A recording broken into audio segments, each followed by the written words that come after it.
विद्यासागर करुणेनो भवसागर कर्पम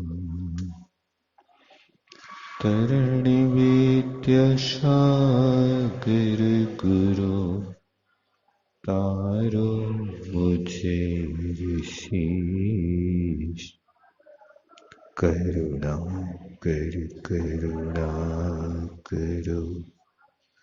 कर से दो आशीष यही प्रार्थना आपसे अनुनय स्वीकर जो पल पल पग पग बढ़े चलो मोक्ष महल की ओर। बोले अनंतानंद सिद्ध परमेष्ठी भगवान की जय। 24 तीर्थंकर भगवान की जय। चिंतामणि पार्श्वनाथ भगवान की जय। आचार्य गुरुवर 108 विद्यासागर जी महाराज की जय। मुनीश्री नलोक सागर जी निरुपम सागर जी महाराज की जय। आस्थानिक महापर्व की जय। सिद्ध चक्र महामंडल विधान की जय। पूज्य मुनि श्री निर्दोष सागर जी महामुनि राज की जय। धर्मानुरागी बंधु,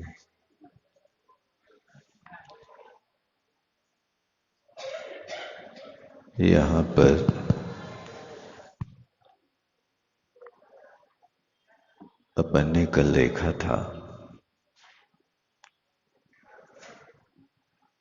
उज्जैनी के राजा प्रजापाल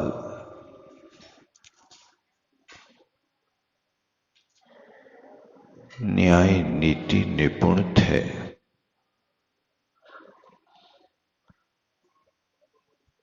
पर किसके पास संस्कार देना है, शिक्षा देना है, इस बात का निर्णय नहीं कर सके।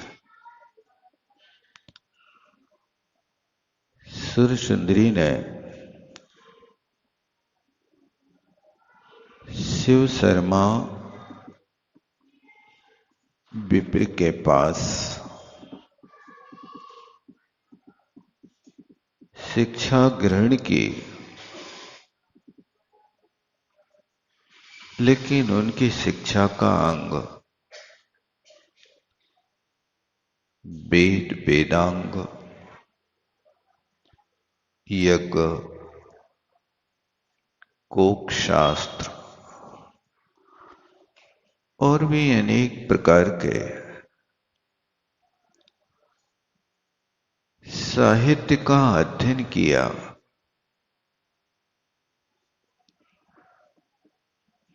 उसी साहित्य के अध्ययन से व्यक्ति की बुद्धि भी वैसी हो जाती है।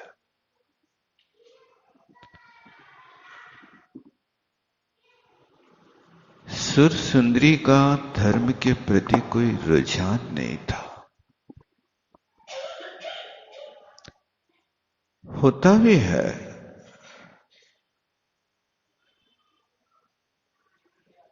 समय सार में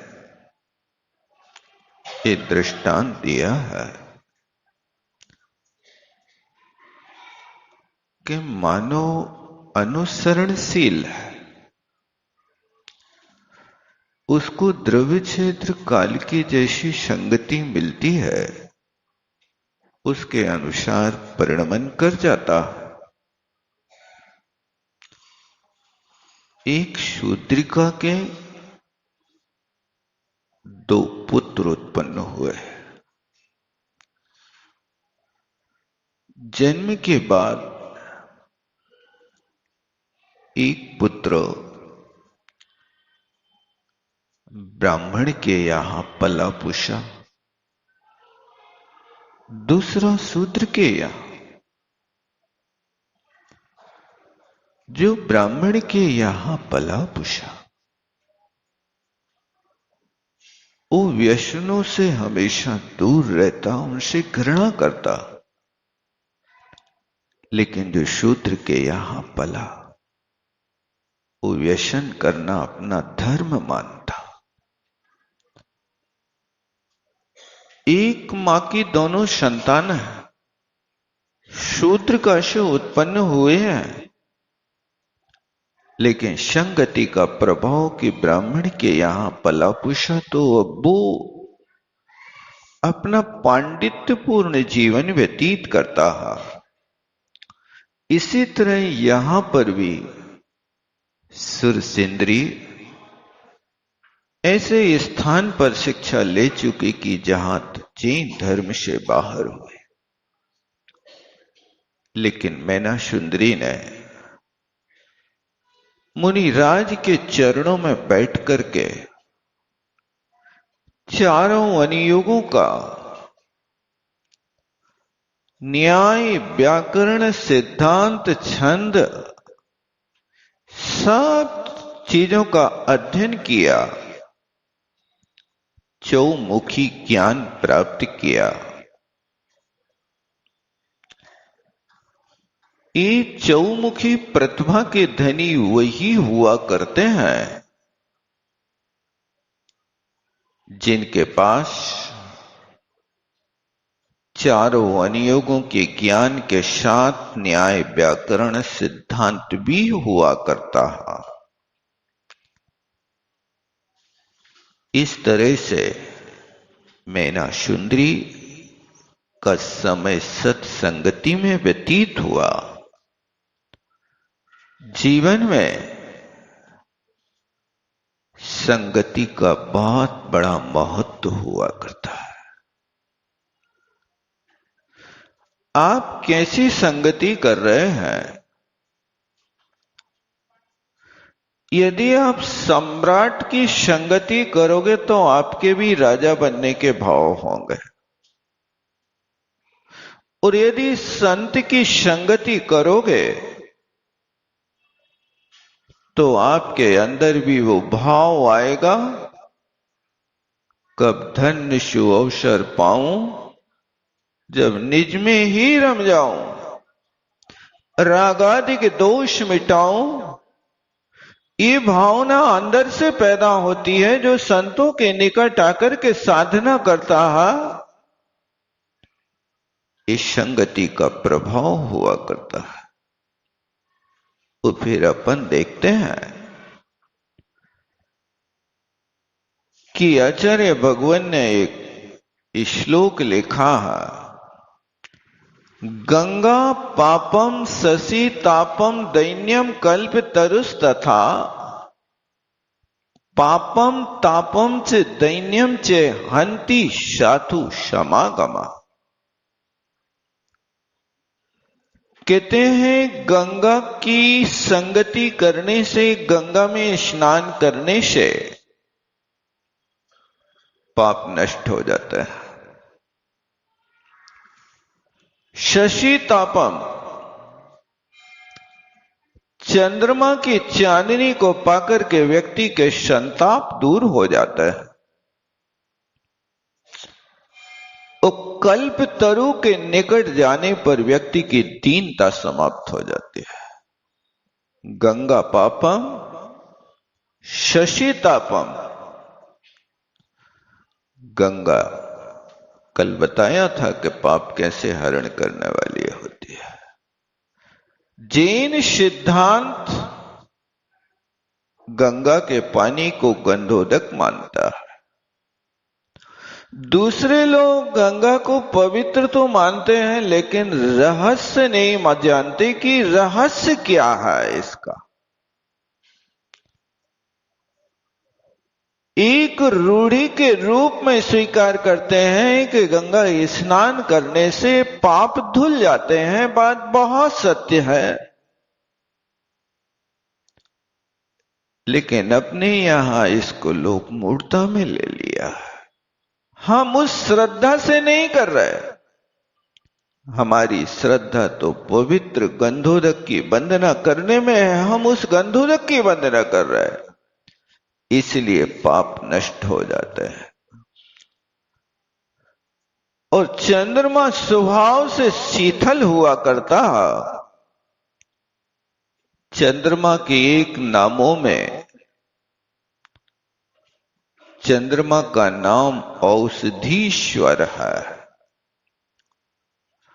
वो कई प्रकार की औषधियों का मालिक होता है। यहां तक कि आयुर्वेद के ग्रंथों में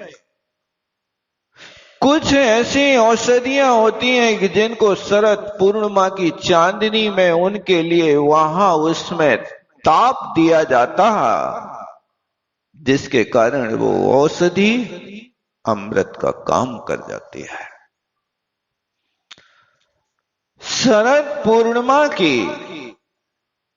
चांदनी के दिन लोग रात को बाहर बैठ करके चांदनी में स्नान करता है। वो उस दिन का चंद्रमा औषधीश्वर माना जाता है। चंद्रमा ताप को हरता है। और साधु की संगति ऐसी होती है कि वो पाप को हरता है। कल्प तरु की संगति व्यक्ति की दीनता को हल लेती है। ये तीन चीजें आचार्यों ने कही। गंगा पाप को, शशि ताप को, कल्प तरु दीनता को। ये तीन चीजें मिल जाए तो पाप ताप दीनता सब समाप्त हो जाए। लेकिन कहते हैं कि हो श्रावको सुनो कर्णम दत्वा, कान देकर के सुनो। पापम तापम च दैन्यम च हंति साधु समागमा। साधुओं का समागम पाप को, ताप को और दीनता को हर लेता है। आप रोज पढ़ते हैं जब साधुओं की वंदना करते हैं कि साधु नाम वंदनेन च ना चिरम तिष्ठति पापम छिद्र हस्ते यथोदकम। जैसे अंजलि में रखा हुआ पानी देखते देखते नाश को प्राप्त हो जाता, क्षीणता को प्राप्त हो जाता है, इसलिए साधुओं की संगति में आते ही व्यक्ति के पाप समाप्त हो जाते हैं। बस आना चाहिए साधुओं के निकट। राजा श्रेणिक जब तक साधुओं से दूर था, अपरिचित था, जैन साधुओं से अप्रीति थी, तब तक राजा श्रेणिक ने साधुओं से देश करके उन साधुओं के ऊपर 500 खूंखार कुत्ते छोड़ दिए। लेकिन जब कुत्ते खूंखार साधु की सन्निधि में आ गए तो कुत्तों की कसाई खत्म हो गई। वे 500 कुत्ते ऐसे खड़े हो गए जैसे चित्र लिखित खड़े हो गए।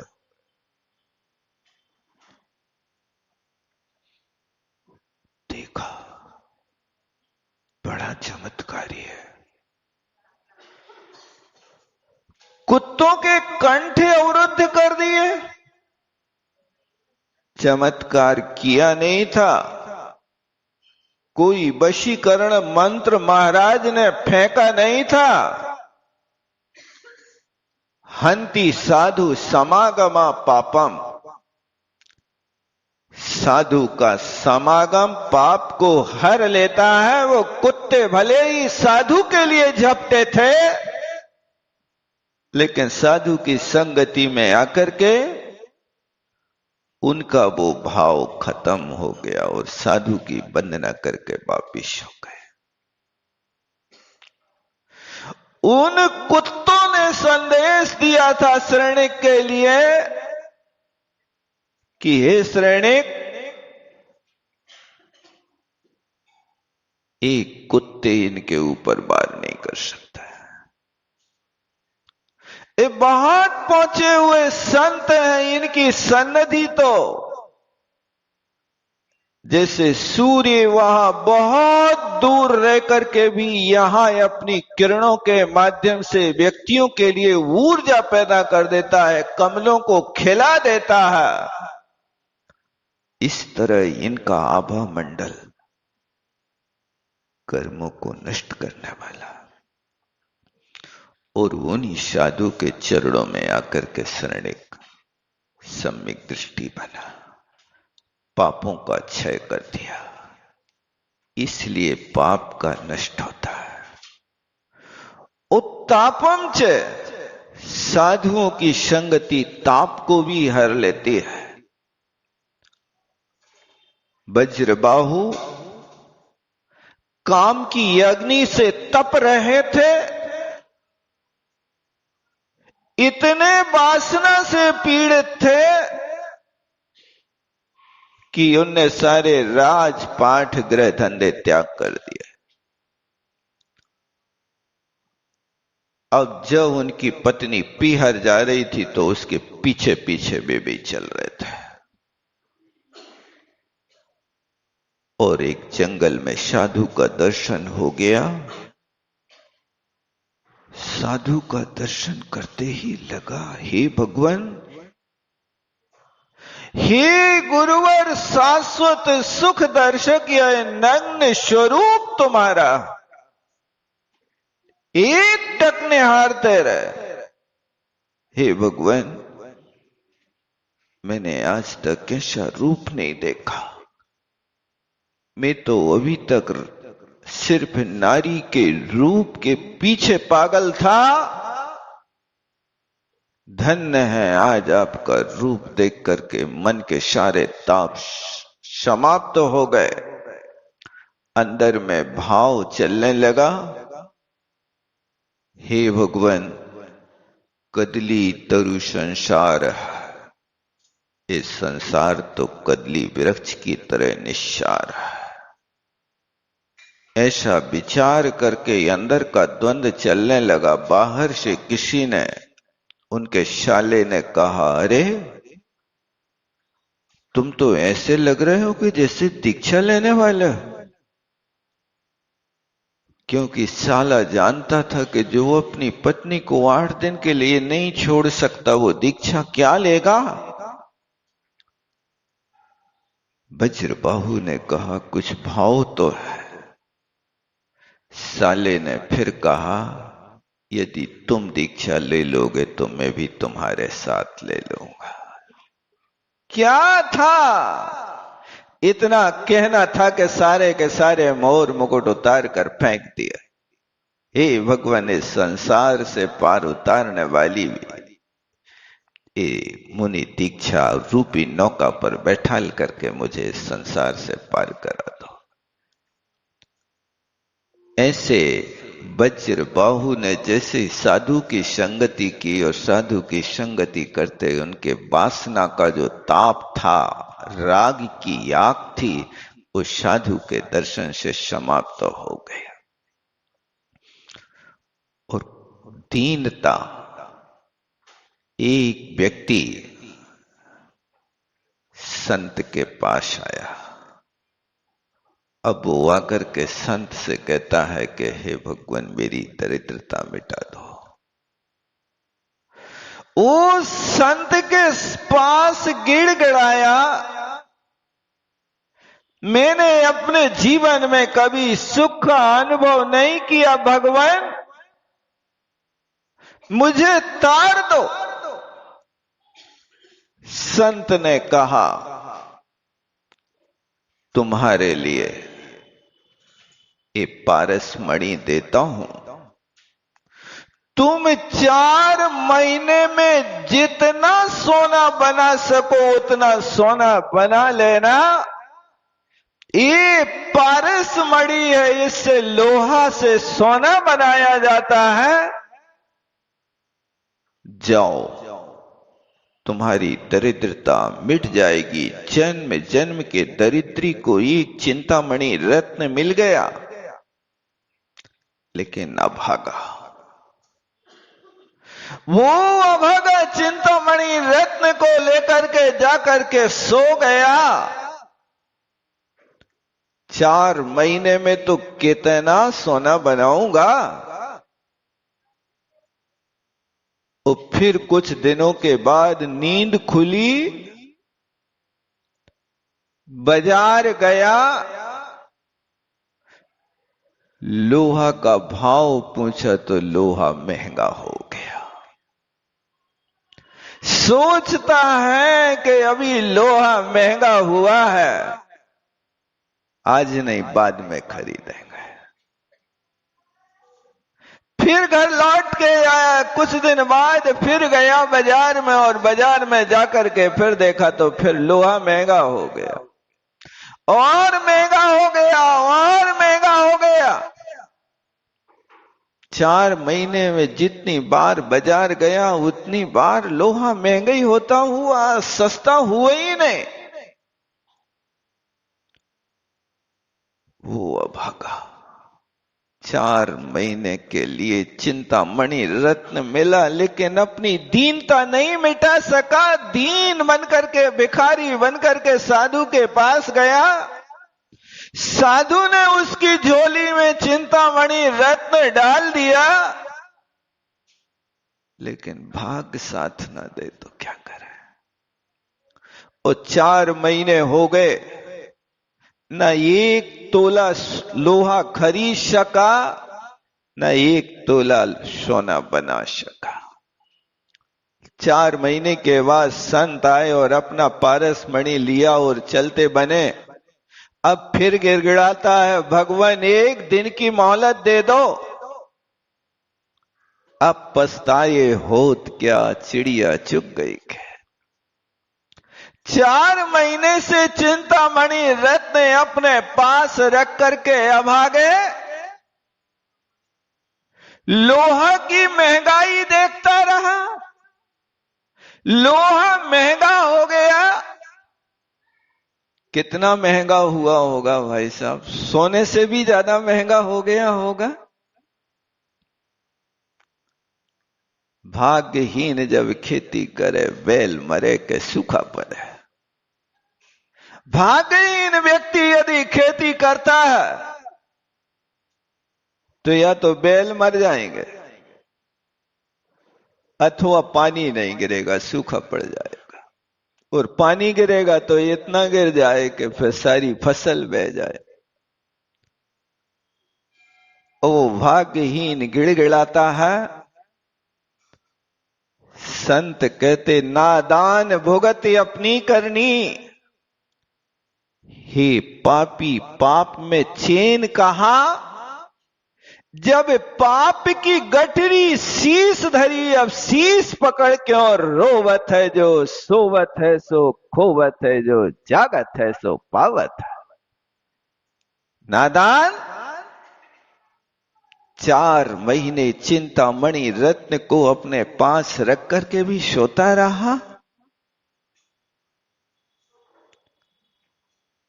तुम अपनी दीनता नहीं मिटा सका। यही दशा होती है। उस बेचारी की दशा को सुनकर के आपको तो लग रहा होगा कि बड़ा भोला होगा बेचारा वो।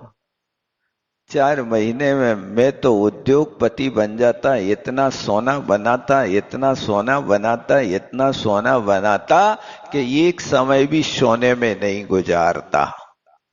इस समय भी ऐसा है। इस समय का सदुपयोग कर लो। इस समय को या तो सोने में गुजार दो या सोना बना लो।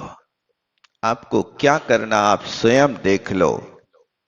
इसी तरह हमारे लिए भी ये चिंतामणि रत्न जैसा समागम मिले और हम उस समागम को पाकर के आज और कल टालते जाएं और सोचें कि बाद में करेंगे, बाद में करेंगे, बाद में समागम करेंगे, तो हमारी दशा भी उस व्यक्ति से कम नहीं कि जिसके घर में चिंतामणि रत्न रखा है लेकिन फिर भी वो सोच रहा महंगा हो गया, महंगा हो गया।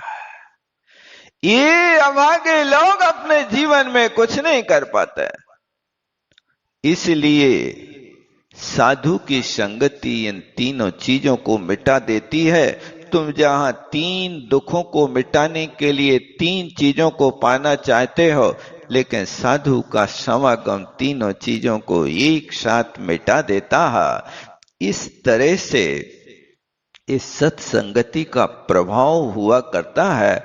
और कुसंगति ऐसी होती है कि कुसंगति के प्रभाव से व्यक्ति का मन भी अपवित्र हो जाता है। यदि मुर्दा के ऊपर नया कपड़ा लाकर के कफन बना के ओढ़ा दो तो वो कपड़ा भी अशुद्ध हो जाता, फिर वो काम में नहीं आता। ऐसा नहीं होता कि कफन को वहां मुर्दा के ऊपर संगति करा दी और बाद में फिर शमशान घाट से कोई ले आए और उसकी शर्ट बनवा ले। ऐसा होता कहीं देखा कभी आपने? क्या हो गया, नया का नया कपड़ा तुमने अभी खरीदा, एक पल भी प्रयोग नहीं किया और वो कपड़ा खराब कैसे हो गया? दुर्जन की संगति से। वो 100 की यात्रा की जा रही है, 100 के ऊपर उड़ाया गया है, अब कपड़े को हम नहीं ओढ़ सकते। इसी तरह दुर्जन की संगति है कि व्यक्ति यदि दुर्जन की संगति कर लेवे तो वो फिर जैन धर्म को नहीं ओढ़ सकता, वीतराग धर्म को नहीं स्वीकार कर सकता। फिर ओढ़ लेगा तो फिर वो उसका जीवन खराब हो जाएगा। इस तरह से हमें विचार करना है कि संगति करना तो किसकी करना है। ये संगति आप देख लो, एक मां की दोनों बेटियां हैं, लेकिन दोनों बेटियां होकर के भी एक का क्या हाल है और दूसरी क्या कर रही है, ऐसा हमें विचार करना चाहिए।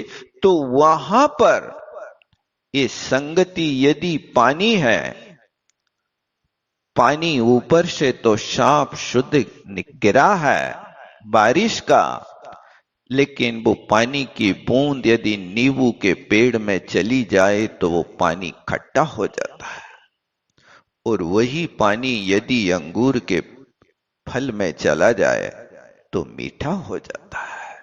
इसी तरह आप कैसी संगति कर रहे, अंगूर के पेड़ की संगति कर रहे अथवा आप नींबू के पेड़ की संगति कर रहे, इस स्वभाव परिवर्तित व्यक्ति के हमेशा होता रहता है।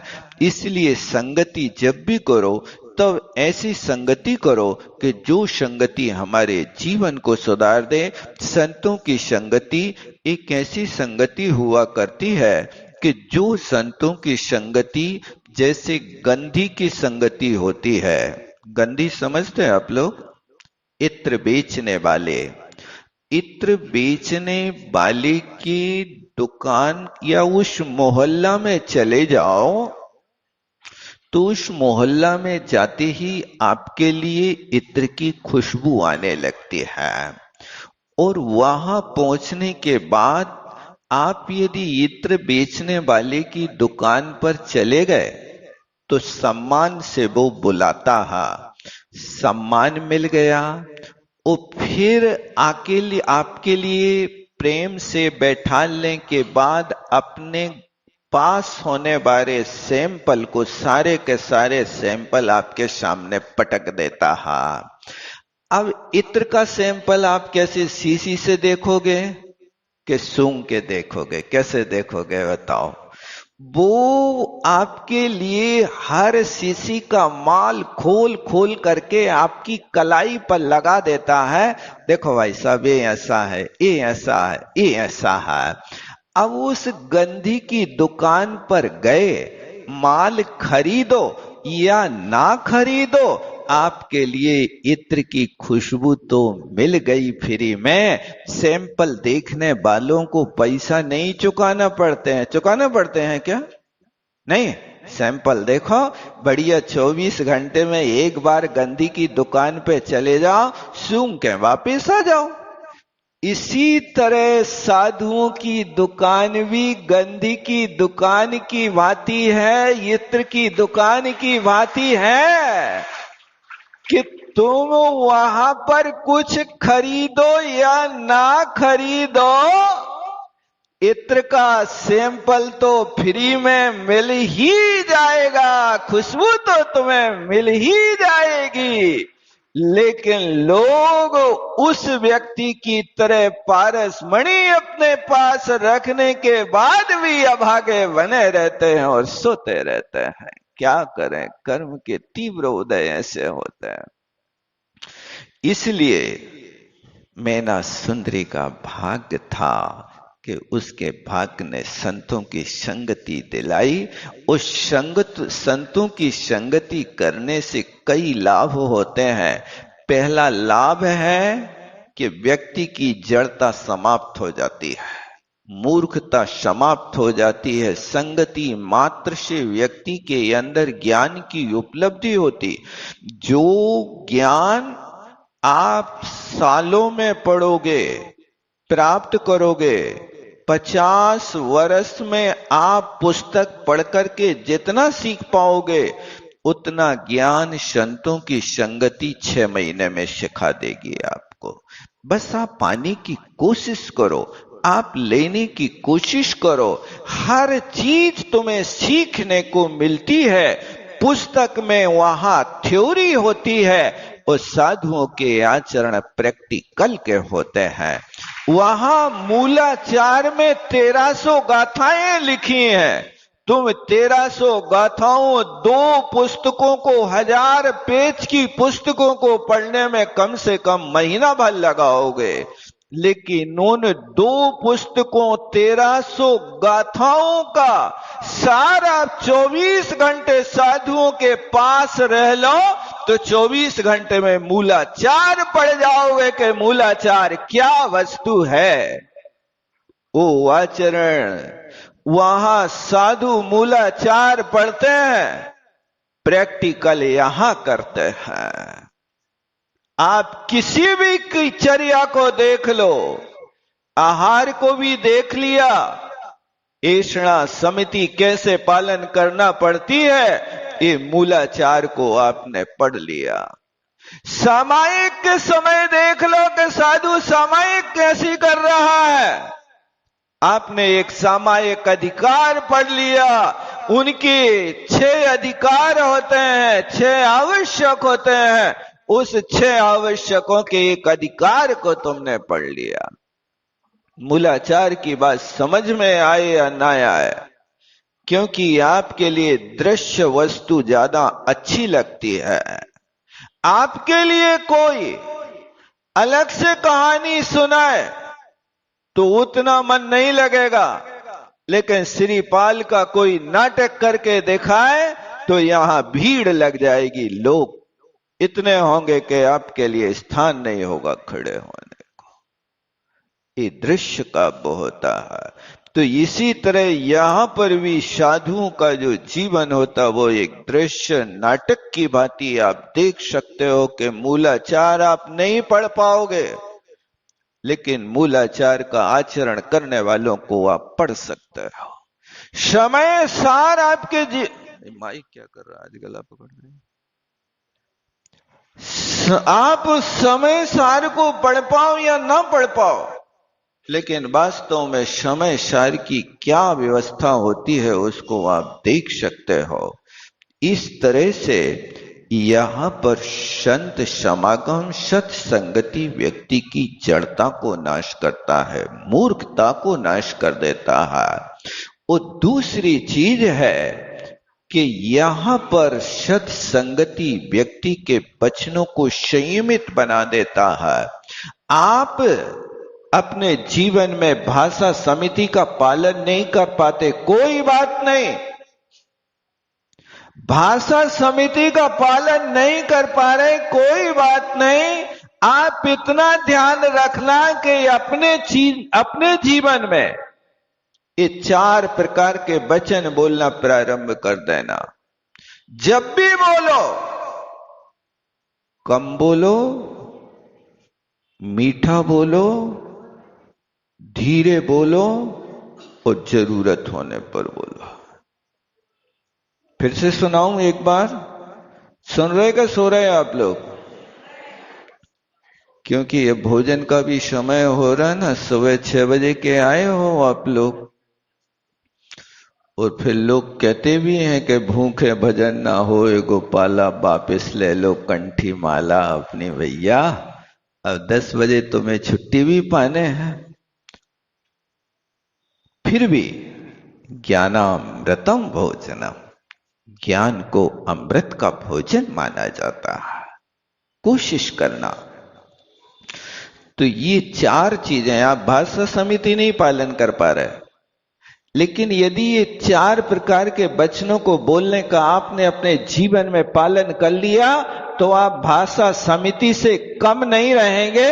आप ग्रस्त होकर के भी आप संत का आचरण कर सकते हैं। बस इतना है, कम बोलो। संभव है कि असंभव है? अरे हमारा तो जब रेडियो चालू होता है तो कहीं पता ही नहीं चलता कि कहां ब्रेक लगाना, कहां हमें हॉर्न बजाना, और एकदम चालू हो जाते हैं। और लड़ाई में तो हमारी गाड़ी ऐसी चलती कि कोई से लड़ाई हो जाए तो लड़ाई शुरू ऐसी होती जैसे मेट्रो ट्रेन होती है।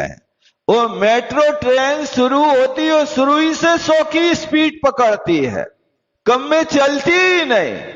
इसी तरह आपका भी होता है।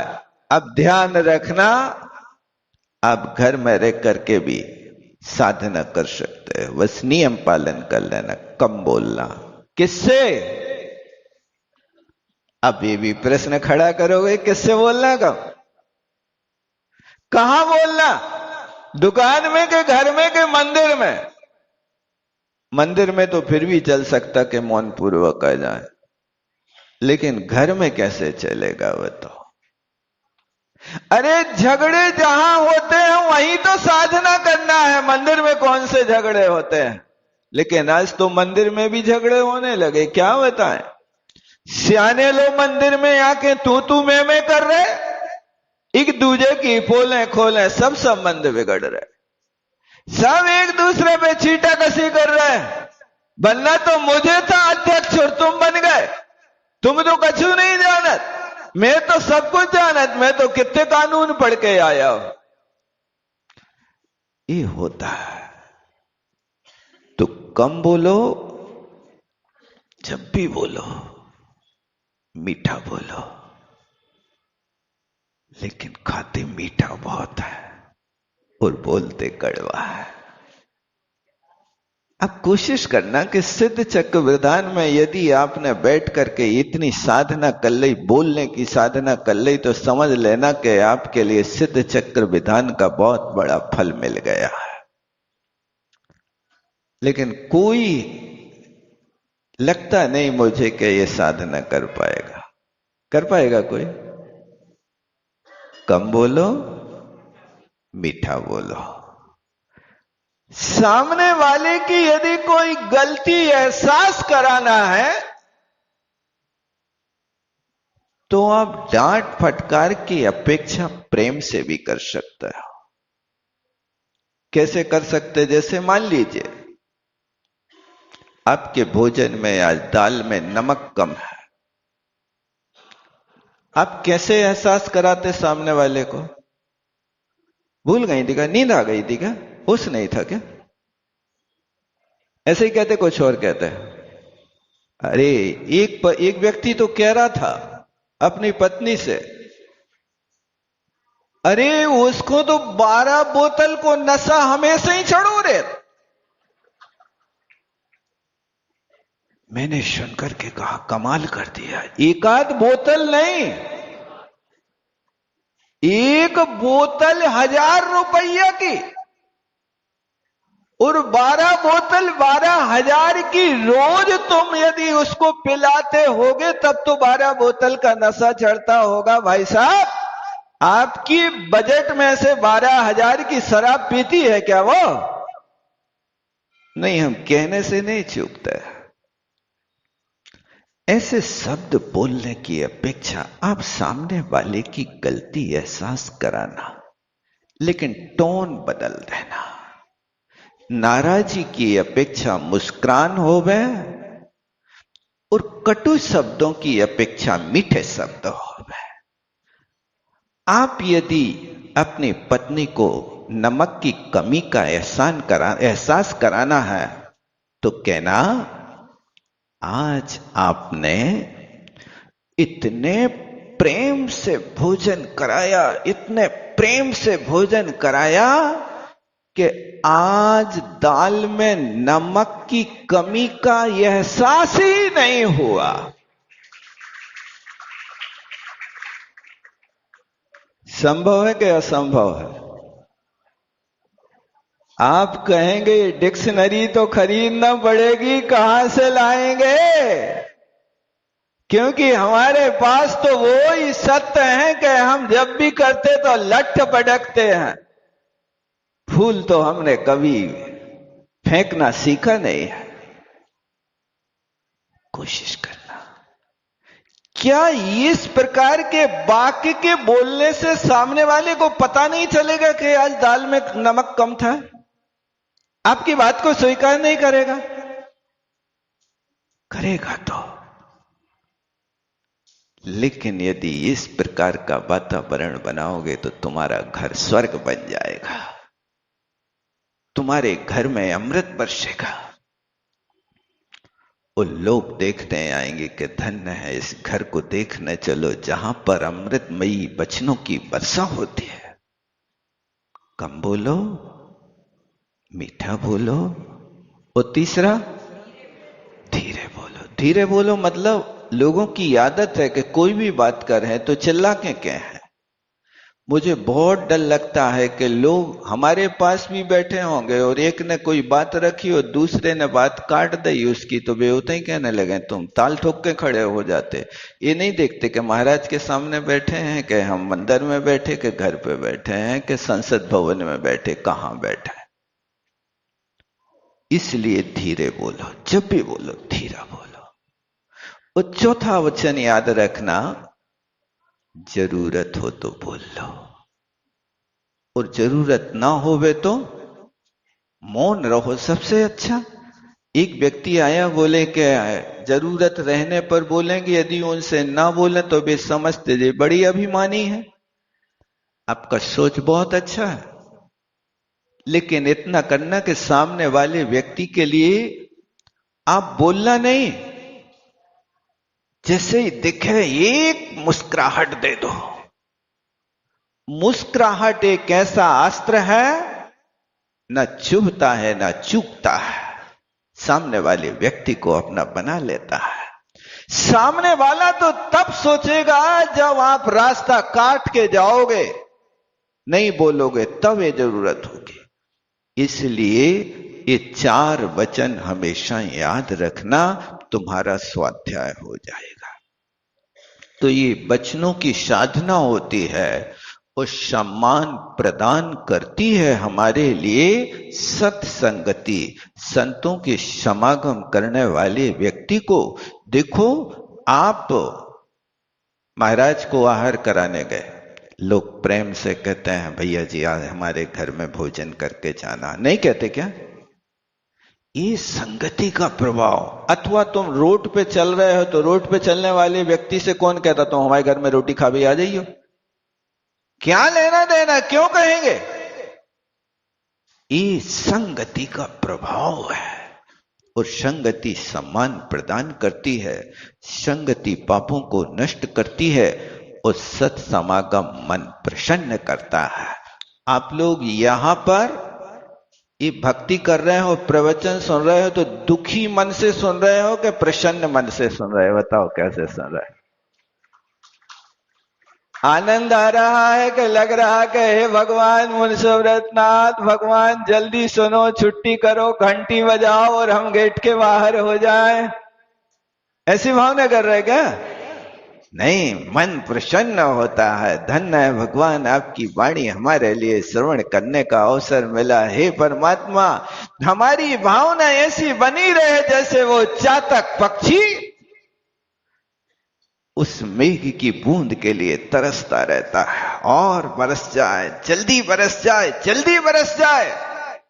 ऐसी अपने अंदर भावना होना चाहिए। तत्व अभ्यास के लिए जिनवाणी मां को सुनने के लिए अपन को ऐसा प्रयास करना चाहिए जैसे गाय जंगल जाती है, उस शाम को जब वो आती है अपने घर पर, एक आवाज देती है, उसका बछड़ा तड़फड़ाने लगता है। और जैसे ही वो गाय को दोहने के लिए बछड़े के गले से रस्सी खोलता है, तो वो बछड़ा अपनी मां के पास कैसे जाता, देखा कभी आप लोगों ने? कैसे जाता है बताओ? ऐसे धीरे धीरे चींटी जैसे पग रख के जाता कि चौकड़ी भरता है? क्यों? मां, तू इतनी देर में क्यों आई? मैं तेरे बिना तड़प गया। और वो दौड़ लगाता है और सीधा जाके दूध नहीं पीता है, बार बार मुंह मारता है। वो मुंह नहीं मार रहा है, वो ये पूछ रहा, तुम बताओ इतनी देर तक हमें छोड़ के कैसे रहे? हमें भूल गई थे? वो स्मरण दिलाना चाहता। एक छोटा सा बच्चा पापा के पास साथ आता है, यहीं का बच्चा है, 2-3 साल का होगा। वो थोड़ा सा पापा को छोड़ के गेट के बाहर तक जाएगा और आएगा, कहेगा, पापा तुम हमें भूल गए हो, पापा तुम हमें भूल गए थे ना? ऐसे 10 मिनट के दौरान उस बच्चे ने 8-10 बार कह लिया। बार बार भीतर बाहर जाता और फिर बार बार कहता। मैंने सोचा देखो, स्मृति दिलाता इतना छोटा सा बच्चा कि तुम हमें भूल तो नहीं जाते। तो वो बछड़ा भी अपनी मां को स्मृति दिला रहा है कि तुम हमें भूल गए, हम इतनी देर तुम्हारे बिना कैसे रह सकते हैं। ऐसे तत्व अभ्यास के लिए हर श्रोता के लिए इतनी रुचि होना चाहिए कि जब बछड़ा एक अपनी मां से मिलने के लिए चौकड़ी भरता है, तो तुम अपनी जिनवाणी मां से मिलने के लिए, जिनवाणी मां की संगति को पाने के लिए चले आते हो, कभी भी आ जाते हो। हमें तो उपस्थित होना मंदिर में सबके सामने जिनवाणी प्रवचन में, महाराज आए हैं इसलिए पहुंचना ही पड़ेगा।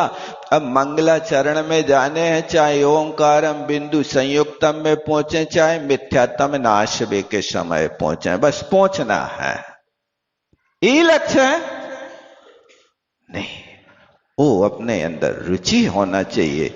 इस सत्संगति का प्रभाव अपने मन को प्रसन्न करता है, और संतों के समागम करने वाला व्यक्ति, उसकी 10 दिशाओं में यश फैलता है। आप पढ़ते हैं ना, गुरु की छाया में शरण जो पा गया, उसके जीवन में सुमंगल आ गया। नहीं पढ़ते हैं सब लोग? आप ही लोग तो पढ़ते रहते हो। समय अपना हो रहा है। आज वो सत्संगति आपके सामने इसलिए उपस्थित करना पड़ी कि एक मां की दोनों बेटियां सुर सुंदरी से, तो जब पिता ने कहा तो उसने, कन्या ने कहा कि हाँ महाराज, मेरी इच्छा अहि छत्र के युवराज महाशैन के साथ शादी करने की है।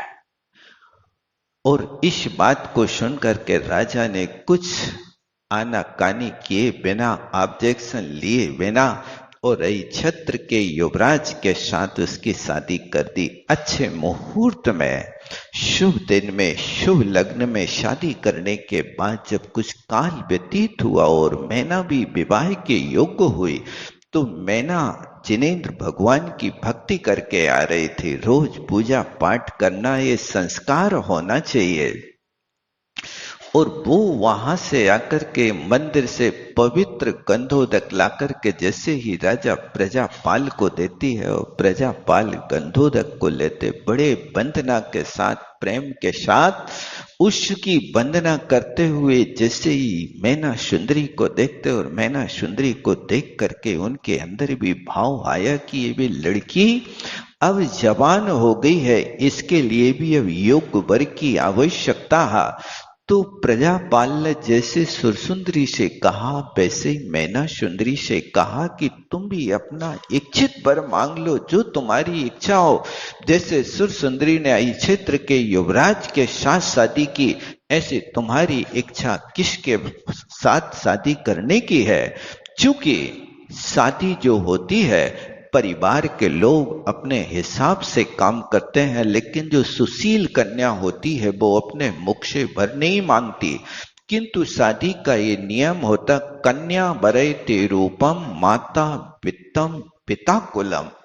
कन्या हमेशा चाहती है कि मेरी शादी अच्छे रूपवान लड़के से हो, एक कन्या की इच्छा रहती है। कन्या वरयते रूपम माता वित्तम, माता सोचती है कि मेरी बेटी की शादी अच्छे धनवान व्यक्ति के यहाँ होना चाहिए, और पिता सोचता है कि हमारी बेटी की शादी कुलवान अच्छे कुल में होना चाहिए, जहां अच्छा कुल हो, धर्म परंपरा चलती हो।